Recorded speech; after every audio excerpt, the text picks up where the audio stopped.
So you were in Santa Clara, right, for the NFC Championship? I was there for the NFC Championship. Did I see you in a? Were you in a Barry Sanders gamer? Did I see that? I had on a. I just said. These are the words that were in my head. Authentic replica. An authentic replica jersey. It was an away jersey from Barry's rookie season.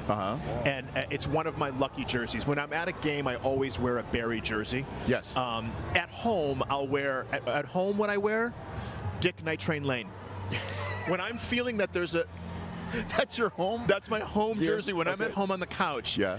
And especially I'll also wear a Calvin Johnson jersey occasionally, but I like to wear my Dick Night Train Lane jersey whenever I feel we're coming up against a team that's got a pretty effective aerial attack. Yeah. And I'm trying to evoke the power of Dick Night Train Lane and fill the DBs with that power.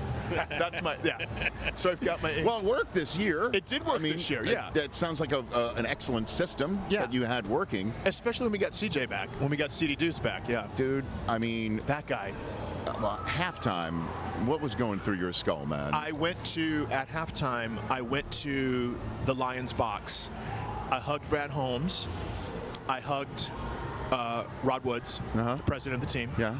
I hugged Agnew, Ray Agnew. Hugs all around. There were hugs all around, and then I shook Chris Spielman's hand. Chris was locked in. I kind of gave him like a half hug, like a pseudo hug. Yeah. And then Chris goes, "We got to finish it. We got to finish it."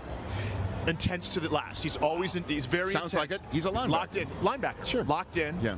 And I started to kind of well up a little bit. I started to think the dream can come true. This will be the first time in my life that in anybody's life, my life, forget my life. This will be the first time in anybody's life that the Lions go to the Super Bowl. And I started getting a little verklempt. And I left the suite with a little skip in my step, and went back to our suite, and then it happened. And then halftime was over, and it happened. Oh my God, Rich! It did in fact happen. Rich, what happened? Well, when Brandon Ayuk when Vildor went up to, which I thought I was watching it live, and I thought, oh, this is going to be a pick. We're going to have 2 picks, and this will rattle Brock Purdy, and I can't believe it. We're going to the Super Bowl. When that bounced off his helmet and into Brandon Ayuk's hands, that's when I knew. That's the moment I knew we were in trouble. That was when the SOL popped out. The SOL started to seep up from the turf. That right photograph, there. Oh my God! Look at that. It's just like you can't make up that the ball that's currently encircled by the Lion will wind up a 51-yard catch by the Niner. But not in this configuration. Certainly not in this photo. Right. Like if you were asked what will happen next. Yeah, exactly. He's going to gather that in for an INT. Yes. You're not saying... Did you see that Brandon Ayuk was also quoted as saying that earlier in the day a ladybug had landed on his shoe or had landed on his leg or something like that? Did you guys see that? What? I knew about it. And he said he knew. Then at that moment in time, he knew it was going to be that kind of day. Now, much credit to my wife again. She was a staunch supporter to the end. I mean, I was like ripping my hair out. Your beard. Thank you, my beard. Thank you very much. My beard was a little bit. I was a little more hirsute at the time. Good catch. Good catch. I was a little more hirsute at the time, but she remained steadfast the whole time, even after the late touchdown. She goes, "They can get this onside kick. They can get this onside kick." So she kept the embers burning. You know. It was tough. Dude, I mean, for you to be the host of an NFL Honors at a Super Bowl with the Lions, and for you to have a big gig like that is like, I don't, this is not rubbing it in. It's just, I just know how many Lions fans wanted this one so bad. Oh my God, it was so, but I do feel. Yes. I do feel that we are built. You've heard the phrase through the season. In locker rooms, after locker rooms, there'll be speeches by Dan or by Jared Goff, and they would say, "We're built for this. We're built for this." Yes. And I think that not only do they mean that on any given Sunday, they also mean it in regard to the fact that the team is young, The culture has been set.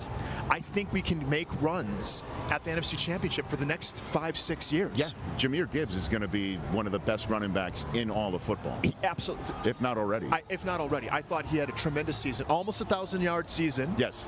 And David Montgomery, who I think is the Thunder with our Thunder and Lightning combo, yes, had a 1,000-yard season. Yes. And he's not the speed back. So I think things really bode well for us. I agree. Yeah. Do we know if Dan Campbell's going to be there tomorrow night? I don't know. I don't think he is. You don't think so? I don't think he is. Right. Because that's one of those things where if you make fun of him, right, and he's there, that's not.